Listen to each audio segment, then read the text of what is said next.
Good morning, student. Now we study about the complete and incomplete linkage. For studying the complete and incomplete linkage, first of all, you must know about the linkage. P.H. Morgan, that scientist first time shows that there is a linkage in gene. Because of that linkage, inheritance of gene will be not follow the pattern of Gregor John Mendel's law or post Mendelian genetics also. Post Mendelian genetics भी linkage के वजह से बहुत सारे laws को, बहुत सारे explanation को क्या कर गया, बदल के रख दिया उसने, बदल दिया, उसको बदलून टाकलं त्यानं ते दोनों जेनेटिक जे होतं ते. कारण लिंकेज हा प्रकार काय आहे पहिले हे समजायला पाहिजे. याच्यासाठी एक एकदम सिंपल बात है, इसके लिए सिर्फ एक मालूम होना जरूरी है कि एक है क्रोमोसोम. ये क्रोमोसोम दो क्रोमैटिड से बना है और इसके ऊपर ऐसे लीनियर फैशन में जीन अरेंज है, ऐसे लीनियर फैशन में जीन अरेंज है.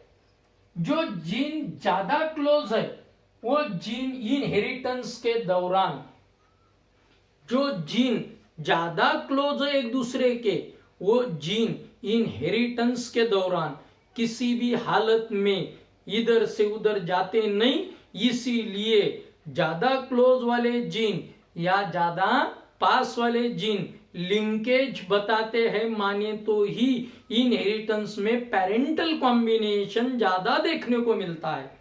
मॉर्गन का अगर आप उसने ड्रोसोफिला मेलैनग्लास्टर, माने तो फल के ऊपर बैठने वाली एक मक्खी है, ये फल के ऊपर बैठने वाली मक्खी जो है उसके ऊपर एक्सपेरिमेंट किया. पीछे का कारण बहुत ही सिंपल था.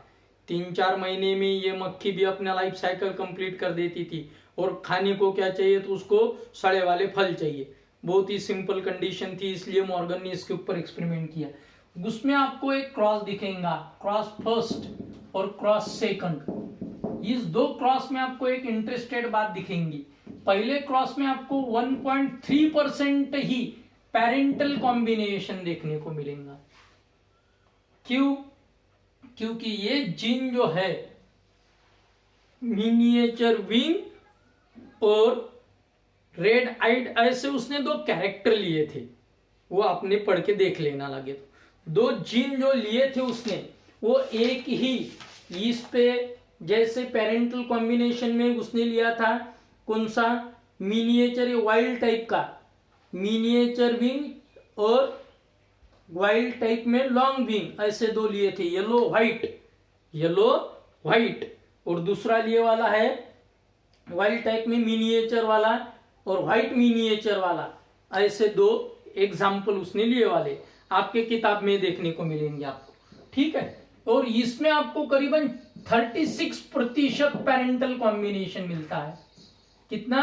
36%. क्योंकि ये क्यों पेरेंटल कॉम्बिनेशन इतना मिल रहा है? क्योंकि ये एकदम क्लोज जीन है. और इसमें इतना क्यों कम मिल रहा है? क्योंकि ये जीन दूर अलग अलग डिस्टेंस पे है. ये कॉम्बिनेशन के आधार पे जीन मैपिंग होती है. बेटा ये जीन मैपिंग में आगे आपको जेनेटिक बेसिस ऑफ इनहेरिटेंस जब पढ़ाऊंगा तब डबल याद दिलाऊंगा. तब आपने याद रखना है कि ये जीन मैपिंग होता क्या है. एक्चुअली मैप माने तो उसकी position, loci of the gene on the chromosome. वो जीन कहाँ पे है? अब वो एंड रीजन पे है कि मिडल में? मिडल वाला क्रॉसिंग ओवर में जाता नहीं. ये क्रॉसिंग ओवर आपको मालूम है क्या? क्या है क्रॉसिंग ओवर?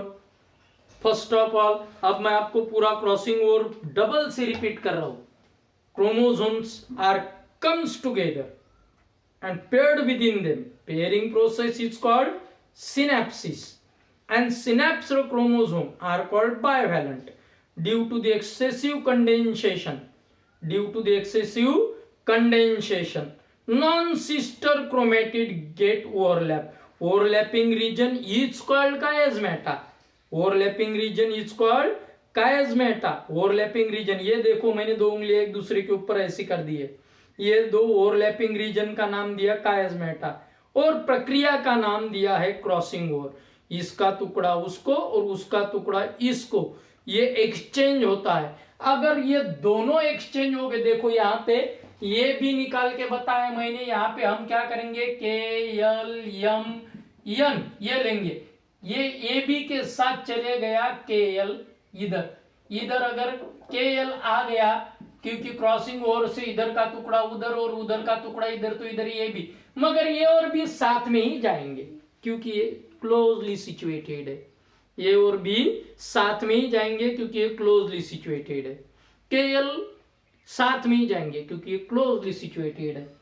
म्हणजे एकदम जोड असलेले जिन कोणी परिस्थितीत वेगळे होत नाहीत इनहेरिटन्सनं, हा एक खूप महत्वाचा मुद्दा आहे। पण के आणि एफ चा वेगळे होण्याचे चान्सेस किती, तर खूप जास्ती, कारण हे दूर दूर आहे। Means if the genes are placed far away from each other on the chromosome they shows non parental combination maximum, if the genes are closely situated they shows parental combination, म्हणजे आई वडिलांसारखेच असतील तर काऊन, कारण ते जोड आहेत जीन। पण gene जर दूर दूर असतील तर ते आई वडिलांसारखं कॉम्बिनेशन येत नाही, कारण मग त्या ग्रेगर जॉन मेंडलच्या याच्यात तर 3:3 रेशियो येते, 6 मधातले नॉन पेरेंटल कॉम्बिनेशन वाले। पहिले इथं तुम्हाला तो टेबल पाठ पाहिजे रे, वहां पे आपको टेबल लर्न होना चाहिए F2 जनरेशन का कि नॉन पेरेंटल कॉम्बिनेशन मास्टर ने क्या बताया, क्योंकि नीट का क्लास में अगले इसमें लेने वाला हूँ, पक्का ध्यान में रखना। ये रविवार को नीट का क्लास रहेगा, रविवार को या फिर सोमवार को वीडियो अपलोड होगा, वो सिर्फ नीट के स्टूडेंट देखें और उसके ऊपर क्लियर ऐसा इंडिकेशन भी रहेगा कि ये नीट का क्लास रहेगा, ठीक है। बाकी स्टूडेंट को इसके कोई ये नहीं, क्योंकि मैं उसमें सिर्फ ऑब्जेक्टिव डिस्कस करूंगा मेंडल के ऊपर, ठीक है। और इसी हिसाब से अभी आपको ये पढ़ा रहे हैं कि मॉर्गन ने ये जो क्लोजली जीन है उसका नाम क्या दिया था, एकदम किसी भी हालत में कितने भी जनरेशन हो अलग होते नहीं, क्लोजली से कंप्लीट लिंकेज, और जो दूर दूर है उसको नाम दिया इनकम्प्लीट लिंकेज।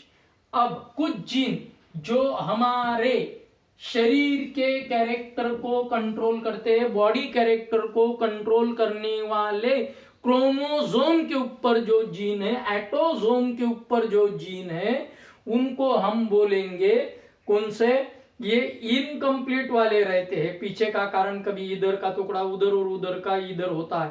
पीछे का कारण क्या है, क्यों होता है इनका टुकड़ा इधर का उधर, एकदम सिंपल कंडीशन है।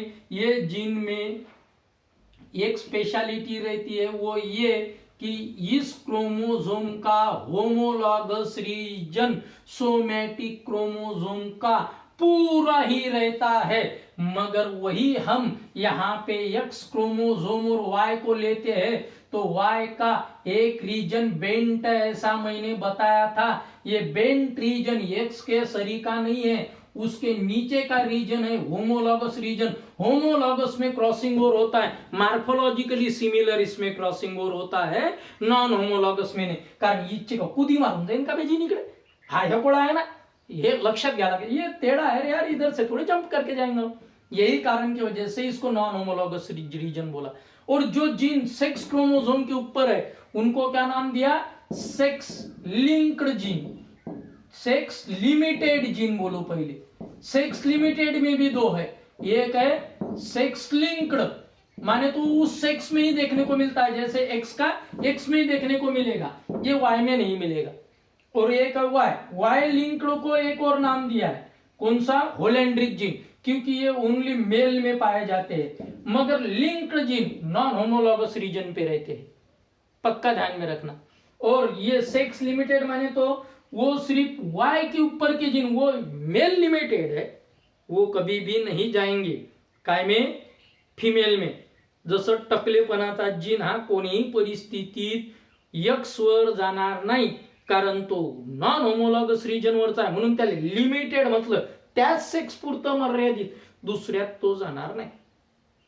आणि वाय लिंक्ड जीन सारखाच एक्स लिंक्ड जीन आहे, पण एक्स लिंक्ड जीनचं काय वैशिष्ट्य, एक्स क्रोमोझोम 2 असतात फीमेल मध्ये, माहिती असेल ना रे, एक्स एक्स आणि एक एक्स वाय, शिकवलो तो नवीन 9th में पढ़ाया था, एक्स एक्स और एक्स वाय। ये एक्स क्रोमोसोम के ऊपर के जो जीन है ये कभी कभी इधर के उधर होते हैं। इवन आवाज का जो जीन है वाई क्रोमोसोम के ऊपर का होगा, भले ही ये वाला, मगर यक्स के ऊपर चले जाता है क्योंकि वो होमोलॉगस रीजन का है। और ये फिर सेक्स लिमिटेड नहीं है, ये सेक्स लिंक्ड है, सेक्स लिमिटेड नहीं है, सेक्स लिंक्ड है।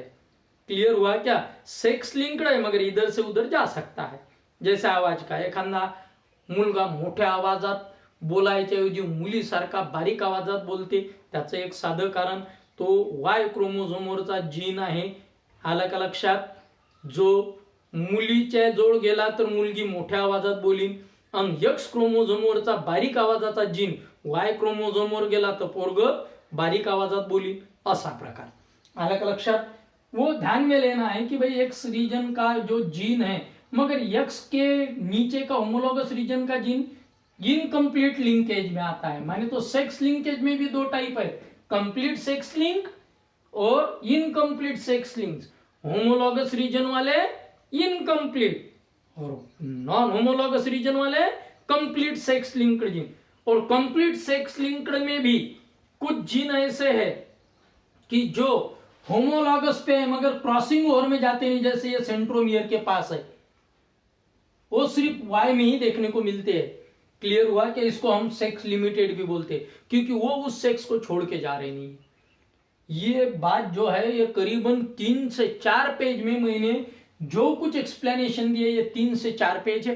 टीएच मॉर्गन का एक्सपेरिमेंट देखना, ड्रोसोफिला के 2 क्रॉस देखना, नॉन पेरेंटल कॉम्बिनेशन कितने बार आए वो देखना। क्लियर हुआ क्या? क्योंकि इसके ऊपर सीधा सीधा क्वेश्चन रहेगा, एक्सप्लेन दी मॉर्गन्स एक्सपेरिमेंट, बस। क्लियर हुआ क्या? और बहुत ही सिंपल है, सिर्फ इतना सा ध्यान में रखना है। और रिमेंबर, मस्ट रिमेंबर, उसमें दिया भी है कि जो कंप्लीट लिंकेज वाले है वो पेरेंटल कॉम्बिनेशन ज्यादा बताते हैं, और इनकम्प्लीट लिंकेज वाले जो है वो नॉन पेरेंटल कॉम्बिनेशन बताते हैं। फर्स्ट क्रॉस में 1.3% ही नॉन पेरेंटल पेरेंटल कॉम्बिनेशन, और सेकंड क्रॉस में पेरेंटल कॉम्बिनेशन 36%। अब वो मिनिएचर विंग है, व्हाइट और येलो विंग है, ये क्या है वो आपने ऑब्जर्व करना, अच्छी तरह से उसको देखना, क्योंकि आपके पीडीएफ के फाइल में दिया है। ठीक है, अच्छी तरह से ऑब्जर्व किया तो आपको समझ में आएगा। अब लिंकेज बताए, एक्स लिंक्ड बताए, सेक्स डिटर्मिनेशन अगले पीरियड में लेंगे, क्योंकि अगला पीरियड माने तो इस चैप्टर का आखिरी लेक्चर रहेगा, पक्का ध्यान में रखना। इस चैप्टर का आखिरी लेक्चर, उसमें सिर्फ सेक्स डिटर्मिनेशन रहेगा। मैन में, ड्रोसोफिला में बहुत ही इंटरेस्टेड है, और इसके ऊपर क्या एबनॉर्मेलिटीज है, इसमें हम ये भी एबनॉर्मेलिटीज लेंगे, उसमें कि एक एबनॉर्मेलिटी लिंकेज की वजह से कैसी आती है वो बता देते हैं। एक एबनॉर्मेलिटी कैसी आती है। अब आपको ये ध्यान में रखना है कि कलर ब्लाइंडनेस का जीन ये एक्स लिंक्ड जीन है। कैसा जीन है? एक्स लिंक्ड जीन है। काय का जीन बताया मैंने? कलर ब्लाइंडनेस का जीन। कौन सा? X linked recessive gene. मेरे तरफ ध्यान देना है रे बेटा, मैंने एक स्पेशल वर्ड यूज किया है, एक्स लिंक्ड रिसेसिव जीन। उसका एक, और ये हीमोफीलिया भी इसके शरीर का ही एक डिसीज है। कलर ब्लाइंडनेस माने तो क्या कंडीशन है? हमारे आई रेटिना में रॉड और कोन सेल रहते हैं। इन रॉड और कोन सेल में की कोन वाली जो सेल है ये कलर डिफरेंशिएशन के लिए जिम्मेवार है। इसमें रोडोप्सिन नाम का जो कलर डिटेक्शन करने वाला केमिकल है, वो केमिकल कम तादाद में तैयार होता है, और वो आदमी रेड और ग्रीन कलर में जल्दी डिफरेंशिएट नहीं करता है। उसको दोनों कलर अगर जल्दी से दिखे तो कैसे ग्रे दिखते। एकदम साधी गोष्ट तुम्ही पाहिलीशी, एकदम लाईट गेलाय तर तुम्हाला अंधारातलं पहिले दिसत नाही आणि मग हळूहळू दिसायला सुरुवात होते। त्याच्यानंतर माने तो एकदम से लाइन चले गई और आपको फिर कुछ भी नहीं दिखता है घर में का, फिर धीरे धीरे आपका जो आई रेटिना है धीरे धीरे कम लाइट में भी एडजस्ट होता है और उसको देखना चालू कर देता है। यही कंडीशन एकदम से लाइट आया तो भी दिखता नहीं, किसने लाइट आपके ऊपर फोकस कर दिया तो फिर धीरे धीरे दिखना चालू होता है। एकदम अंधेरे से में आप अगर बाहर चले गए उजाले में तो भी ये प्रॉब्लम आता है। ये है एक्चुअली रॉड और कोन सेल का। इसमें रेड और ग्रीन कलर में डिफरेंशिएट करने वाली जो सेल है ये बराबर तैयार नहीं करती है प्रोटीन जितनी तादाद में चाहिए उतनी, और ये एक्स क्रोमोसोम के ऊपर रहने वाला जीन है और ये रिसेसिव है। कैपिटल जीन इसको दबाएगा। अब ये फीमेल कलर ब्लाइंड नहीं है, कलर ब्लाइंड का जीन इसके पास यहां पे होने के बावजूद भी, अब इस फीमेल की शादी हम इस नॉर्मल मेल के साथ कर देते हैं। नॉर्मल मेल के साथ देखना वो एक लिंक्ड है। अब ये और ये दोनों मिल गए, नॉर्मल वाले बड़ा सी है ये, ठीक है, क्या है, बड़ा सी। अब ये मिल गए तो ये नॉर्मल हो गई लड़की इनको। अब अगर ये और ये मिल गया तो ये लड़का है, इसको कलर ब्लाइंडनेस रहेगा।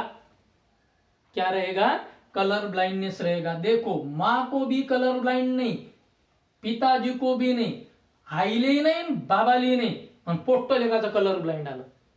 सांगा, जीन एक्स क्रोमोझोम वरचा आणि तकलीफ पोट्टेल काऊन, तर त्याच्याजवळ दूसरा एक्स क्रोमोझोम नहीं दाबेले, उसको दबाने के लिए दूसरा एक्स क्रोमोसोम है ही नहीं, ये ध्यान में रखना है।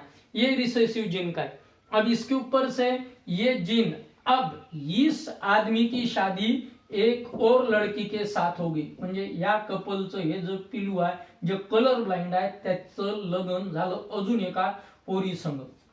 आता पोरी संग लग्न झालं तर त्याचा पहा याचे सर्वचे सर्व इंडिव्हिज्युअल नॉर्मल येतील, कारण हा आहे कॅपिटल जीन आणि हा आहे स्मॉल जीन, हे नॉर्मल।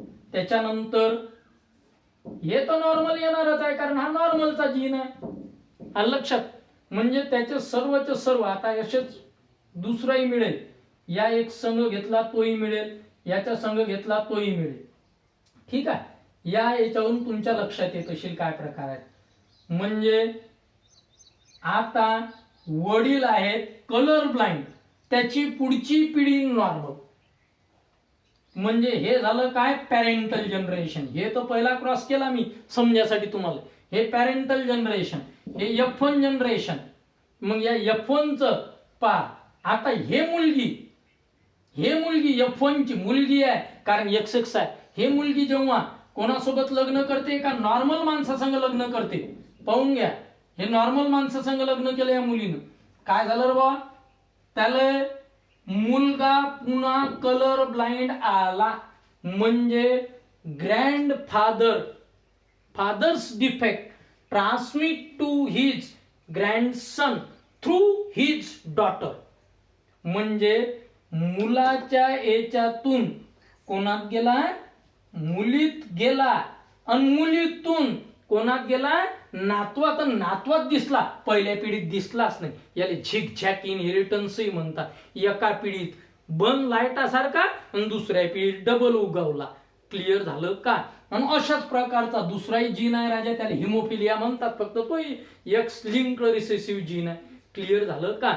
म्हणजे याच्यावरून तुम्हाला क्लिअर कल्पना आहे तशी मी काय म्हणून राहिलो, आलं का लक्षात। याच्यावर विचार करायचा। आता याच्यानंतर मी जर समजा एखादा याच्यावर प्रॉब्लेम टाकला की normal man Mary's with normal female, how much amount of their offspring or how much percent of their offspring will be color blind। म्हणजे एका नॉर्मल माणसाचं एका नॉर्मल मुलासोबत लग्न झालं तर त्यांचं F1 जनरेशन मध्ये कलर ब्लाइंड मुलं किती येतील, हा मी प्रश्न विचारला। आणि F2 मध्ये किती येतील, F2 म्हणजे त्याची नातवाची पिढी, ते मग आजोडीचं असू द्या की इकडे नाना नानी का रहने या दादा दादी का, वो आपको ध्यान में रखना है। म्हणजे आई वडिलांच्या आबा आजीच्या बाबतीत विचार करायचा आणि याच्या बाबतीत विचार करायचा, कोणाच्या, इकडच्या, म्हणजे आईच्या आबा आजीच्या बाबतीत आणि बाबाच्या आबा आजीच्या बाबतीत, या दोघांचा विचार करायचा। आणि एकदम सोपी रे प्रश्न, निव्वळ साधा प्रश्न सांगितलेला आहे, तो लक्षात घ्यायचा। आणि म्हणूनच जुन्या काळात मुलीले सर्वात पहिले मामकुड विचारत, कारण पाहून घ्या, हे स्त्री नॉर्मल आहे पण हिचा भाऊ कलर ब्लाइंड आहे, आणि मग त्या पोरी संग लग्न केलं तर आपल्या पुढच्या पिढीत काय येतील, कारण काही जीन असे असतात जे याच्यात दिसत नाही। म्हणून मला माझ्या संस्कृतीविषयी थोडा अभिमानही वाटते। आजही पोरगी पाहायला गेली की सर्वात पहिले काय विचारतात, मामाचं नाव, काऊन की मामाच्या याच्यात जर काही प्रॉब्लेम असतात तर लक्षात येते। ठीक आहे, आजच्यासाठी एवढंच।